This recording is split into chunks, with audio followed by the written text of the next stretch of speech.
is wrong. The sex of babies is observed even before they are born, not assigned. This gender identity ideology indoctrinates children into thinking we all have some special gender identity and that they get to choose what that is.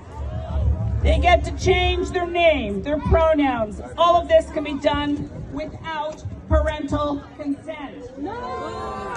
Absolutely not! Not acceptable! There can be what's called social transitioning in the schools. This is not a benign act because everyone around this child is now affirming their new identity, and this can then seal this idea into the child's mind, and they then think that everyone around them agrees, and then it must be true. These children can then move on to a path of very dangerous puberty blockers. These blockers affect a part of the brain that releases the hormones required for natural puberty. They are experimental drugs, and we've seen the devastating effects. These children move from puberty blockers onto cross-sex hormones, and this causes sterilization. They receive double mastectomies or breast augmentation. Some go on to what is euphemistically called bottom surgery. And what we are now encountering is that these children, 5 to 7 years down the road, discover they are not transgender, but they have made very serious, irreversible decisions that they were too young to be making, and now their lives will never be the same. Many become suicidal, and thousands are detransitioning. Autistic, gay, and lesbian children, and many children with mental health challenges fall victim to this ideology. Any country who has studied this ideology, the gender-affirming care, and the effects these drugs and surgeries have on children have stopped giving them to children and halted the affirmation care. These countries include Sweden, Denmark, the Netherlands, Finland, Norway, the UK, and 12 states and counting.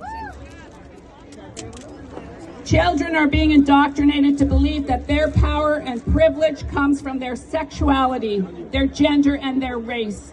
This leaves children powerless against those deemed at the top of the pyramid of this structure dynamic. I believe in empowering parents to regain transparency and to preserve agency over your children's education. Yeah! You deserve a voice regarding your children and what they are being taught. You do not deserve to be vilified, called names such as bigots, racist, homophobic, transphobic, fascist, and this is a new one, ultra far-right extremists. And yet, you've been called all these things, and most recently by representatives of unions, PFLAG, EGAL, and so-called secret Federation of Labor meeting, which we have now all heard. Those are your tax dollars paying for people to vilify you because you hold different opinions, different religious views, and because you want to protect your children from indoctrination. But these groups will hide behind the saying of love is love. Well, I've yet to hear love from them. They just continue to hate on anyone who disagrees with their views. But you know where I do see love? Out there.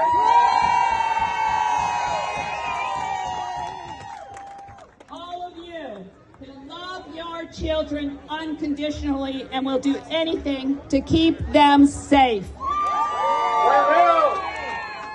When they come for the